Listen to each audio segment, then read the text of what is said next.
feed wanaagsan hadda aniga feed bay tahay axad wanaagsan waxaan malaynayaa axadii hadda la soo dhaafay ayaa isugu ka dambeysay horta imanka saacadu waxay tahay 9 habeenimo imanka wax yar kadib ayaan rabaa xagga jimicsiga inaan u baxo intaana jimicsiga aanan u bixin baa laba shay baa niyadeeda ku soo dhacay oo keenay inaan adiga hortaada soo fadhiisto waan rabaa inaan kula wadaago 5 daqiiqo ee soo socda horta sanad cusub waa kan hadda bishay 2025 sidoo kuugu dhasho ayuu markasta kuugu dhamaanaya taadna waad ogtahay aniguna waan ogahay haddii aad 2025 isbedel rabtay inaad samayso maskaxan iyo jidhaan iyo caafimaad ahaan iyo dareen ahaanba labadan shay iska ilaali anu markii jimicsigan bilaabay labadan shay aan ka hadli doonaa waqti badan ayay iga lumiyeen marka horta waxaan maleeyahay waxaad aragtay kaliya taa anigoo muruqiyo waaweyn anigoo garbihii dhisay anigoo lugihii dhisay anigoo dhabarkii dhisay markii jimicsigan bilaabay anu sanayaan u ekaa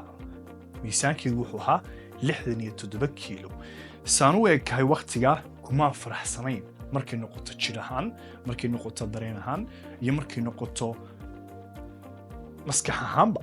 habbi kumaan haysaan u ekahay markay noqoto dhar markaan xidhoo kale iguma soo baxahayn oo waan ku dhexdhacay miisaankeygu aad buu hooseeyey caadtana aad baan u ahaa markaan muraayadda isku eego waxaan arkayay qofka muraayadda ka arkay inaan habbi ku ahayn waxaan arkayay inaan u baahnaa inaan wax ka bedelo sidan marka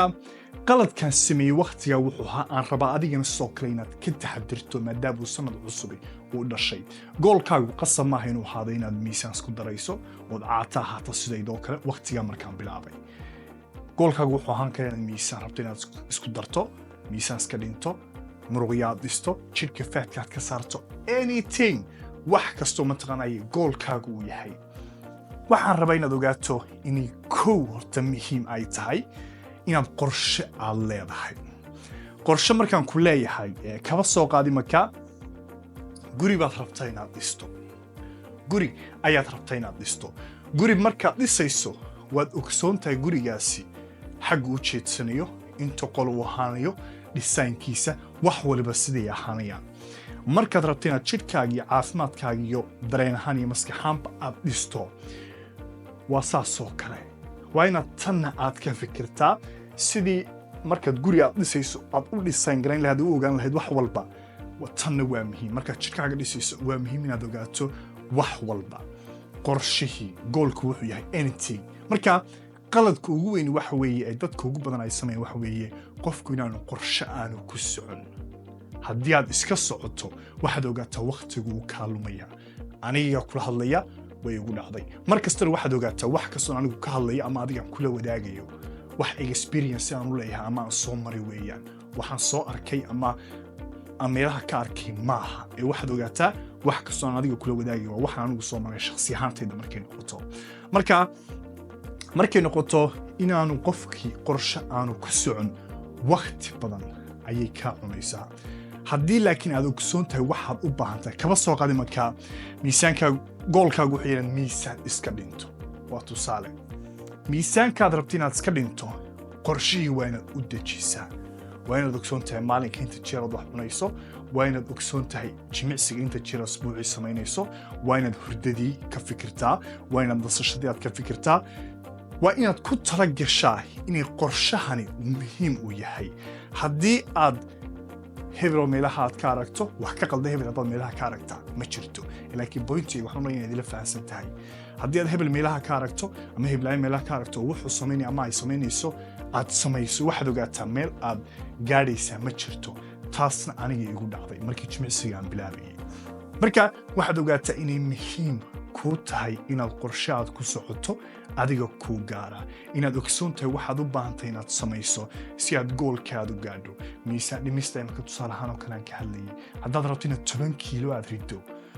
waa inaad qorshihii aad u dejisaa waxaad u baahantahay inaad samayso maalin kasta si aad goolkaada u gaadho taasi waxay kaa caawinaysaa maskax ahaan iyo jir ahaan iyo dareen ahaan borta inaad deganaan aad dareento sidoo kalena inaad focus aad lahaato wixii markaad focus aad leedahay ee aad ogsoontahay waxaad u baahantay inaad samayso goolka waad gaadhaysaa isbedelkana waad samaynaysaa waqti way qaadanaysaa ha taa shaki kuma jiro adna waad og tahay aniguna waan ogahay marka inaad ku tala gasho inay qaadanayso waqti laakiin qorshihii inaad haysato waxaad u baahantay inaad samayso maalin kasta si aad 10 kiilo aad rido waa tusaale taasi horta pointigaas waa pointiga waxaan reenayaa inaad si wanaagsan aad ila fahantay pointiga labaadna waxa weeye joogtaynta waan ogahay kaliya ma tihid anigu kaliya ma yihi qof kasta way ku adagtay inuu wixii joogtay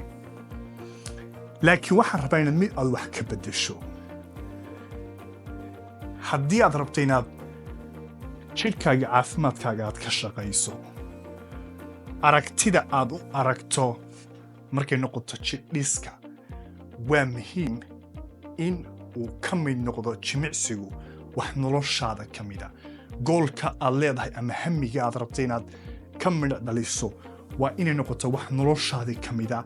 maalin kasta aragtida aad u aragto ama saad wax u aragtaa ama saad u eegaysaa markay noqoto jidhiska ama goolkaagana waa inay ahaataa wax aad wadayso waqti dheer inaanay ahaan wax aad wadayso 1 isbuuc ama 2 isbuuc ama 1 bil waayo taas waxay keenaysaa inaad wixii ka niyad jabto oonaad sii wadin marka joogtayntu horta qayb weyn bay ka qaadanaysaa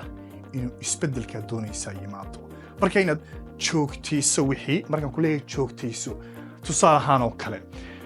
haddii aad tidhaahdo ka waran subax kasta marka aan soo kaco waagu markuu beriyo subax kasta marna waan cadayanayaa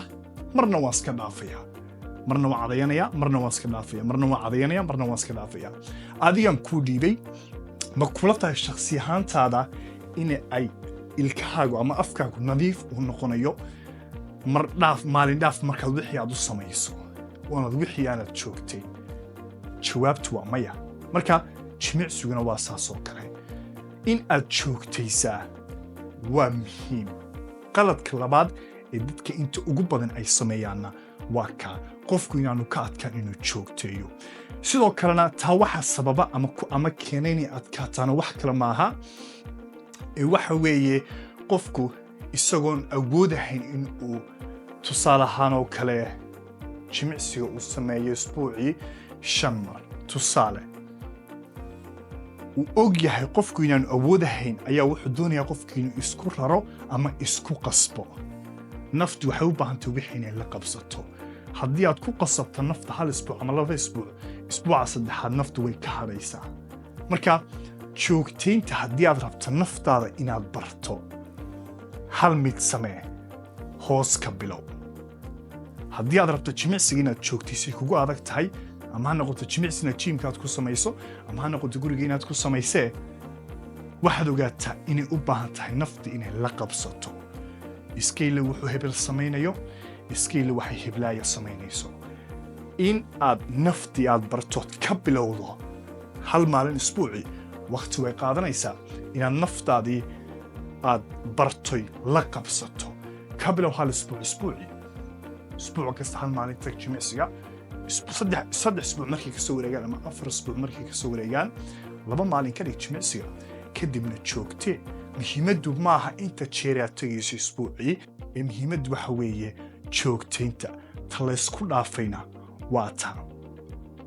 labada shay waxaa rajaynaya inaad aad u fahantay kow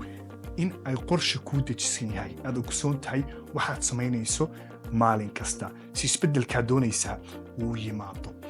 2 inaad joogtayso wixii haddii aanaad joogtayn isbeddelka iyo waxaad doonayso iska ilow waayay aamin anigii kula hadlaya marka jimicsigaa samaynayay waqti baad jirta intaan 5 cisho isku xiga aan tago haddana 5 cisho isku xiga aan tago 2 isbuuc haddana isbuuca ku xiga aanan ka ag wareegahayn jimicsiga waayo naftii waan ku qasbayey naftii maan barin bilowgii oo hoos kamaan bilaabin